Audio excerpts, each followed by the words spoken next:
À Montego Bay, le vent est puissant. Tandis qu'à Kingston, la pluie tombe déjà abondamment. La tempête se renforce avant de toucher terre en Jamaïque. Un avion du US Air Force a d'ailleurs capté ces images de l'œil de Melissa. C'est un ouragan massif aux conséquences extrêmes. Sa bande passante est énorme, dit le chef de délégation de la Croix-Rouge. 1,5 million de personnes pourraient être touchées et c'est une estimation très prudente, indique-t-il.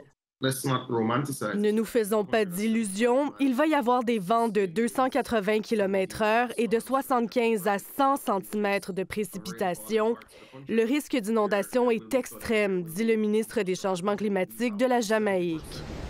Mais des secteurs ont déjà été inondés. La police travaille activement. Je pense que tout le monde est vraiment mobilisé au maximum, dit le porte-parole du Bureau des Nations unies pour la coordination des affaires humanitaires.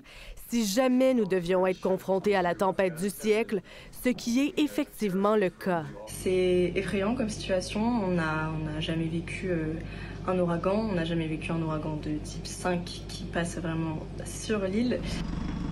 Des mesures de dernière minute sont mises en place, comme nettoyer cette rivière de Montego Bay, fortement susceptible de déborder.